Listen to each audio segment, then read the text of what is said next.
রহমান রহিম। আগামী ত্রয়োদশ জাতীয় সংসদ নির্বাচন উপলক্ষে নির্বাচনী প্রচারণার পথসভা বেকরা ৮গ্রাম ইউনিয়ন ৭, ৮ ও ৯ নং ওয়ার্ড আয়োজিত উঠান বৈঠক ও আমি মনে করি এটা জনসমুদ্রে পরিণত হয়েছে।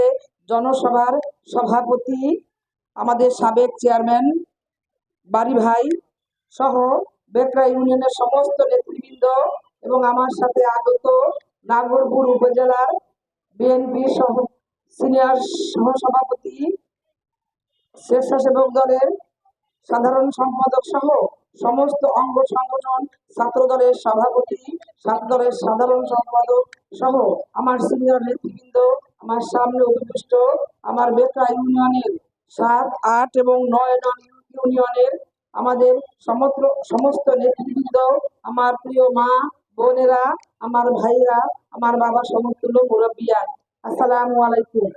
সবাই আপনারা ভালো আছেন?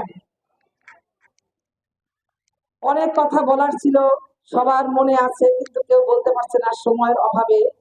যা হোক, একটু কথা না বললেই নয়। আমি কেন এসেছি আপনাদের কাছে মা বোনেরা, তাই না? আমাদের শহীদ প্রেসিডেন্ট জিয়াউর রহমান স্বাধীনতার ঘোষক, উনি ছিলেন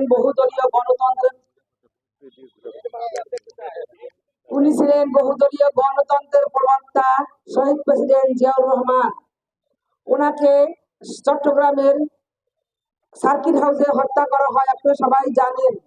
তারপরে ওনার সহধর্মিনী বেগম খালেদা জিয়া রাজনীতিতে এসেছেন এবং উনি গণতন্ত্র ফিরিয়ে আনার লক্ষ্যে অনেক কাজ করেছেন, নিরলস প্রচেষ্টা করেছেন। তখন এরশাদ পিরিয়ড ছিল। সেই 81 সালে ওনাকে হত্যা করা হয়। তারপরে 82 সালে উনি এই আমাদের শহীদ প্রেসিডেন্ট জিয়াউর রহমান জাগদল থেকে জাতীয়তাবাদী দল বিএনপি সৃষ্টি করেছিলেন। সেই বিএনপির হাল ধরেছিলেন আমাদের সেই নেত্রী। উনি তখন নেত্রী ছিলেন না, আপনাদের মতো গৃহবধূ ছিলেন।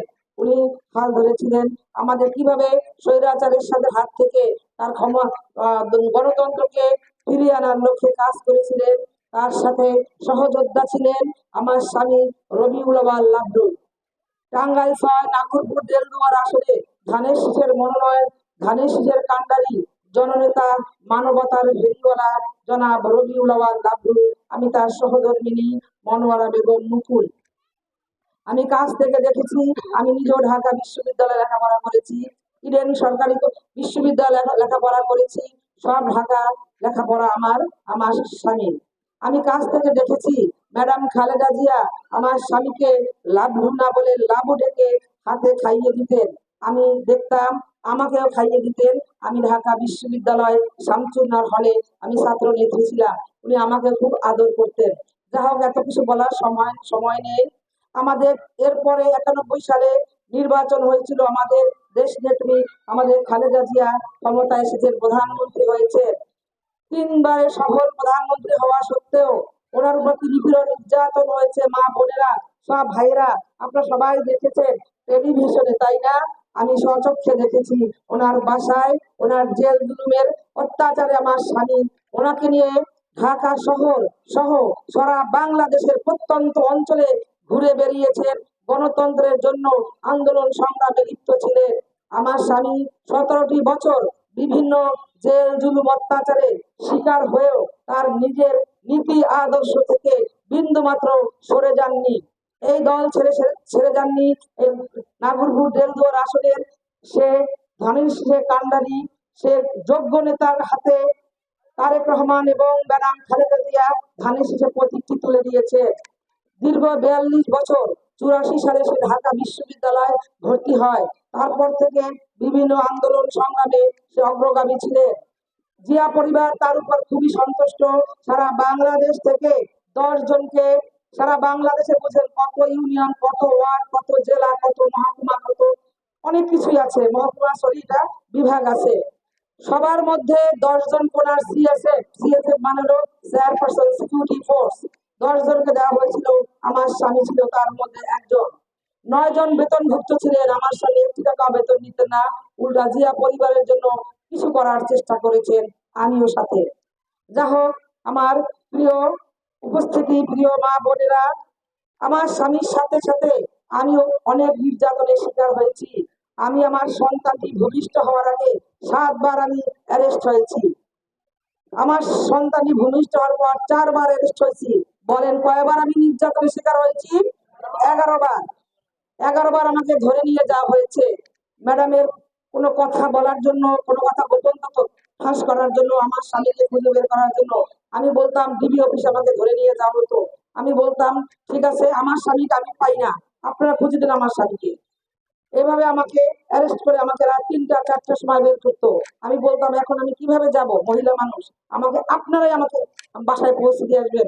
সরাসরি তাদের ফোন থেকে, তখন মোবাইল ছিল না, স্বরাষ্ট্রমন্ত্রী মতিন সাহেব ছিলেন, ওনাকে আমি ফোন করেছি। এই যদি আপনাদের এই আমাদের বিএনপির কর্মী, বিএনপির নেতার যদি ওয়াই কি অবস্থা হয়, আমাদের সাধারণ কর্মীদের, সাধারণ মা বোনদের কি অবস্থা হবে? এখন আপনাদের ছেড়ে দিলাম, আমাকে আপনারা অ্যারেস্ট করে রাখবেন নাকি আমাকে ছেড়ে দিবেন? আমাকে সসম্মানে ছেড়ে দিতে। যখন আমি চাকরি পেলাম, সরকারি আমি চাকরি করেছি, তখন আমাকে অ্যারেস্ট করা হলো এরপরে 4 বার। সেই 4 বারই আমাকে অ্যারেস্ট করা হলো। আমি জানি অ্যারেস্ট কিছুই না, সরকারি কর্মকর্তাদের বেশিক্ষণ আটকে রাখা যায় না। আমি বলছি স্বরাষ্ট্র মন্ত্রণালয়ের পারমিশন ছাড়া আমি বাড়ির থেকে বের হব না। তারপর আমাকে হাউস অ্যারেস্ট করেছিল অনেকবার। ছোট্ট শিশু সহ আমি ডিবি অফিস আমাকে ধরে নিয়ে যাওয়া হয়েছিল। ওই ছোট্ট শিশুর অপরাধ কি ছিল? আমার সন্তানটি। আমার কি অপরাধ ছিল? আমার স্বামী বিএনপি করে, এটাই অপরাধ। সেই জন্য সে নির্যাতন জুলুমের শিকার হয়েছিল। বাংলাদেশে বিগত 25 সরকারের আমলে যদি কোনো নির্যাতিত পরিবার থাকে, সে হলো জিয়া পরিবার।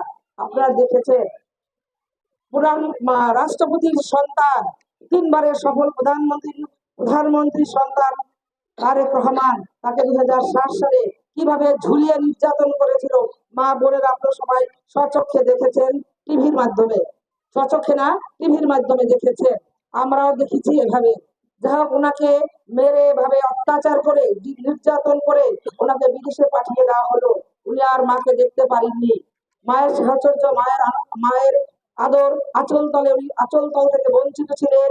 আমরা শ্রদ্ধা ভালোবাসা থেকে তারেক রহমানের কাছে বঞ্চিত ছিলাম। যখন আসার সুযোগ পেলেন, তখন যে আর মায়ের কাছে সময় ছিল না। মহান রব্বুল আলামিন মাকে আল্লাহর দরবারে উনি ভালোবেসে ওনার কাছে নিয়ে গিয়েছেন। উনি আমার দেশবাসীকে কাঁদিয়েছেন। উনি তার সন্তানকে এতিম করেছেন। আমার স্বামী রবিউল আউয়াল লাভু সাহেব দেলদুয়ারের মামার বাড়ি, নাগুরপুর তার বাবার বাড়ি। দেলদুয়ারে তার মাকে হারিয়েছেন তার 4 কি 5 বছর শিশু বয়সে। এই ছোট্ট শিশুর চেয়ে অনেক ছোট ছিল। এই যে বেগুনি কালার হিজাব পরা, মনে হয়, আমি জানি না। আমার ননদ ছিল 2 বছর। এইভাবে মাকে হারান, তারপরে ছোট বোনটিকে হারান, এরপরে বাবাকে হারান। তারেক রহমান যেমন এতিম হয়েছেন, আমার স্বামী রবিউল আউয়াল লাখু সাহেব এতিম। আমি আপনাদের কাছে সে দীর্ঘ 42টি বছর বিভিন্ন রাজনীতিতে বিএনপি করার কারণে অনেক অত্যাচারের শিকার হয়েছেন। আমার এখানে নেতৃবৃন্দ আছে বিএনপির, উপজেলার নাগরপুরের বেতরার এখানে আছে। প্রত্যেকটা যে ডেভিডের কথা বলেছেন, আমি সেদিন শুনেছি ডেপুটির কাছে ডিপলি কান্না করে আমাকে বলেছিল। আমি সাথে সাথে আমার ঘরের মধ্যে যে অনেক কান্না করেছি। এই যদি বিএনপি করার নমুনা হয়, তাহলে আমরা কোথায় যাব, কার কাছে বিচার চাইবো? দেশবাসীর কাছে এই বিচার আমি ছেড়ে দিলাম। আপনারা এই বিচারটি করবেন আগামী 12ই ফেব্রুয়ারি নির্বাচনে। 12ই ফেব্রুয়ারি আপনারা যদি জাতীয় নির্বাচনে ধানের শীষকে ভোট দিয়ে জয়যুক্ত করতে পারেন, তাহলে আমাদের রবিউল্লাহ লাভু সাহেব যদি এমপি হয়, আপনারা প্রত্যেকটা ভাই হবেন এমপি, প্রত্যেকটা বোন হবে ম্যাডাম খালেদা জিয়া, আপনারা সবাই হবেন এক একজন এমপি। আমার স্বামী সাধারণ চেয়ারে বসে, সে নর্মাল একজন একদম কর্মী হিসেবে থাকতে চায়। সে সবাই পূর্ববর্তী বক্তারা বলে গেছেন ধার্মিক, এগুলো আমি বলতে চাই না। আমি জানি সে খুব সৎ লোক, সে মিথ্যা কথা বলেন না। আমার বিয়ের পর থেকে আমি দেখেছি 5 ওয়াক্ত নামাজ ছাড়া, আরো তাহাজ্জুদ নামাজ এবং কোরআন মাজিদ পড়া ছাড়া সে ঘর থেকে বের হয় না। সে মিথ্যা কথা বলে না, অসৎ ইনকাম তার নাই। আমরা সব সাধারণভাবে জীবনযাপন করি বিধায় আমি করতাম, চাকরি করেছি একটা বড় ঢাকা সুনামধন্য স্কুলের আমি সরকারি মাধ্যমিক হাই স্কুলের প্রধান শিক্ষক। আমি মাত্র চাকরিটা যে ছেড়ে চলে এসেছি, ইনশাল্লাহ বেতন 1 বছর আমি পাবো। আমি গোল্ডেন হ্যান্ডশেক করে চলে এসেছি ওখান থেকে। মা বোনেরা, আপনাদেরকে বলি, আপনারা এই ধানের শীষ প্রতীককে আপনারা সবাই স্বতঃস্ফূর্ত ভাবে ভোট দিবেন। আমাদের এই গণতন্ত্রকে ফিরিয়ে আনার লক্ষ্যে আমাদের তারেক রহমান নিরলস প্রচেষ্টা চালিয়ে যাচ্ছেন। আপনাদের জন্য যদি আপনারা ধানের শীষকে জয়যুক্ত করতে পারেন, তাহলে তারেক রহমান হাতটায় শক্তিশালী করা হলে তারেক রহমান আগামী রাষ্ট্রনায়ক হবেন। উনি আপনাদের জন্য অনেক উন্নয়ন হাতে নিয়েছেন, উন্নয়ন প্রকল্প হাতে নিয়েছেন। তার মধ্যে আছেন 31টি দফা। এখানে বেতরা ইউনিয়নের আমাদের সাবেক চেয়ারম্যান সাহেব, আমাদের সভাপতি, সেক্রেটারি, আমাদের এখানে সমস্ত নেতৃবৃন্দরা আপনাকে 31টি দফা সম্পর্কে বলবেন। আমার স্বামী 31 দফা অনেক বিলি করেছেন, হয়তো মা বোনদের কাছে থাকতে পারে অথবা নাও থাকতে পারে। তার মধ্যে আরো গুরুত্বপূর্ণ কয়েকটি প্রকল্প হাতে নিয়েছেন। এই হলো ফ্যামিলি কার্ড। এক বক্তা বলে গেছেন ফ্যামিলি কার্ড, আমি আপনাকে দেখিয়ে দিলাম এই ফ্যামিলি কার্ড, বেগুনি কালার। ভাইয়েরা আপনারা এটা পাবেন না। আগে আপনারা অনেক সংসারে অনেক কর্তৃত্ব দেখিয়েছেন, এখন থেকে কর্তৃত্ব দেখাবে আমার মা বোনেরা, বয়োজ্যেষ্ঠ মা এবং আমাদের ভাবিরা। এই কার্ডটি আপনারা পাবেন। বিগত কোন সরকার আপনাদেরকে ফ্যামিলি কার্ডটি দিয়েছে? দেখেন তো, যদি দিয়ে থাকে হাত তুলেন। এই কার্ড আপনারা কোথাও পেয়েছেন? পাননি। তাহলে এই সরকারকে আর এই আমাদের দলকে যদি ক্ষমতায় না আপনারা আনতে পারেন, তাহলে কি ধান এটা পাবেন? পাবেন না। এটার আওতায় থাকবে 31টি পণ্য, যেমন চাল, ডাল, তেল, চিনি, লবণ ইত্যাদি, দুধ, চা, যা যা থাকে 31টি পণ্য আপনারা ক্রয় করে আনতে পারবেন। এছাড়া কৃষক ভাইদের জন্য, কৃষক ভাই সম্পর্কে অনেক কিছু বলেছেন, সেই কার্ডটি আমি দেখিয়ে দিলাম। এছাড়া স্বাস্থ্য কার্ড, শিক্ষা কার্ড। একটি দেশকে উন্নত শিখরে, চরম শিখরে পৌঁছাতে হলে শিক্ষার কোনো বিকল্প নাই। মা বোনেরা, আপনারা সবাই জানেন আপনাদের ছেলে মেয়েদেরকে শিক্ষিত করে তুলুন। আমাদের ম্যাডাম খালেদা জিয়া গণতন্ত্রের মা, আপসীর নেত্রী, আপনাদের জন্য দ্বাদশ শ্রেণী পর্যন্ত শিক্ষা অবৈতনিক করেছিল। বিগত অনেক সরকার আমি দেখেছি, আমি তো দেখিনি এরকম অবৈতনিক কোন সরকার করেছিলেন। এবার আমাদের তারেক রহমানের হাতকে আপনারা যদি শক্তিশালী করতে পারেন, তাহলে উনি মাস্টার্স পর্যন্ত, MA পাস পর্যন্ত, MA ক্লাস পর্যন্ত উনি অবৈতনিক শিক্ষা ব্যবস্থা করেছেন। আপনারা বলেন আলহামদুলিল্লাহ। মা বোনেরা, আপনারা সন্তানকে শিক্ষিত করে তোলেন। শিক্ষাই জাতির মেরুদণ্ড। আপনাদের একটু না বললে হয় না, আপনারা মুক্তিযুদ্ধের সময় ভাইরা, চাচারা অনেকে ছিলেন, মা বোনের বয়স খুব কম মনে হচ্ছে, আপনারা জানেন না। আমি বই পুস্তকে পড়েছি, বাবার কাছে শুনেছি, মায়ের কাছে শুনেছি। ওই সময় মুক্তিযুদ্ধ স্বাধীনতার ঘোষণা না দিলে আমাদের বাংলাদেশটি বিশ্বের দরবারে মাথা উঁচু করে গণপ্রজাতন্ত্রী বাংলাদেশ সরকার নামটি অঙ্কিত হতো না বিশ্বের দরবারে। যা ওই সময় পরাশক্তি ছিল, আমাদের স্বাধীনতা বিপক্ষে একটি শক্তি ছিল, আল বদর, আল শামস। তারা পাকিস্তানি ছিল না, তারা বাংলাদেশি ছিল। তারা আমাদের মা বোনদের সম্ভ্রম হানি করেছে, মা বোনদেরকে ধরে নিয়ে ইজ্জত নষ্ট করেছে, আমাদের ঘর বাড়ি আমাদের হিন্দু ভাইদের পুড়িয়ে জ্বালিয়েছিল। সেই শক্তিটি আবার মাথাচাড়া দিয়ে বিভিন্ন ইসলামিক দল হিসেবে দাঁড়িপাল্লা, ইসলামিক ঐক্য, বিভিন্ন খেলাফত আন্দোলন নামে বিভিন্ন নামে আপনাদের কাছে হাজির হয়েছে। মা বোনেরা, তারা জান্নাতের টিকিট বিক্রি করতে চায়। জান্নাত দেওয়ার মালিককে একমাত্র মহান রব্বুল আলামিন আল্লাহ। আপনাদের হিন্দুদের হলো ভগবান, নাম একই। তাহলে আপনাদের এই আপনারা মা বোনেরা সমস্যা থাকে, তাদেরকে বিভ্রান্ত করবেন, ছোট বাচ্চার মাথায় হাত রেখে আপনাদেরকে টাকা পয়সা দিয়ে, ফ্রি পিস দিয়ে আপনাদের জান্নাতের কোরআন মাজিদ ছুঁয়ে আপনাদের প্রতিজ্ঞা করাচ্ছেন। মা বোনেরা, দুনিয়াতে আমরা খুব একটা বেশি আমরা ভালো কাজ করতে পারিনি। আমরা কোনো শিরক করব না, কোরআন নিয়ে কখনো কখনো পছন্দ কাটবেন না। আমার হাজবেন্ডকে বা ধানের শীষকে ভোট দিন অথবা না দিন, এই কাজটি করলে আপনারাই বরং জান্নাতকে হারিয়ে ফেলবেন। মা বোনদের বলি, আবার যদি স্বাধীনতার সে বিপক্ষের শক্তিকে আপনারা ক্ষমতায় বসাতে চান, তাহলে দাবি পাল্লায় ভোট দিতে পারবেন। আর যদি মনে করেন যে না, এই শক্তি আবার চলে আসলে মা বোনরা ঘরের বের হতে পারবেন না, শিক্ষা তো দূরের কথা, শিক্ষা তো দূরের কথা, আপনারা ঘরের বেরই হতে পারবেন না। মা বোনেরা, পরশুদিন মনে হয় না কালকে মনে হয় শুনেছি আমি, মা বোনদেরকে যারা শিক্ষা তাদের একটা খারাপ একটা গালি দিয়েছেন, আমি নিজে শুনেছি। মা বোনেরা সতর্ক থাকুন, ভাইয়েরা সতর্ক থাকুন। আমরা স্বাধীনতার বিপক্ষে শক্তিকে আর আমরা ক্ষমতায় বসাতে চাই না, তাই না মা বোনেরা? সবাই মা বোনেরা এক একজন খালেদা জিয়া হয়ে যান, সবাই পাড়ায় মহল্লায়, সবাই আপনারা ঘরে ঘরে ভোট চাইবেন। বিশেষ করে ভাইরা ওয়ার্ডে ওয়ার্ডে গ্রামে প্রত্যেকে আপনার আগামী 12 তারিখ আমাদের সাথে যে নির্যাতন হয়েছে, আমাদের সাথে জুলুম হয়েছে, আমার হয়েছে, আপনার হয়েছে, আপনি ভোট দিতে পেরেছেন 15 বছরে? পারেন নাই। আমিও পারিনি। আমি পারিনি, যখন যেতাম দেখতাম ভোটই হয়ে গিয়েছে। আগের দিনের ভোট রাতে হতো। এখন ভোটাধিকার প্রয়োগ করার লক্ষ্যে তারেক রহমান নিরলস প্রচেষ্টা চালিয়ে যাচ্ছে। স্বতঃস্ফূর্ত ভাবে ভোট দিতে পারবে। অনেক ভয় ভীতি হয়েছে। আমি আমার চাকরির সুবাদে 2বার আমি প্রিজাইডিং অফিসার হয়েছিলাম।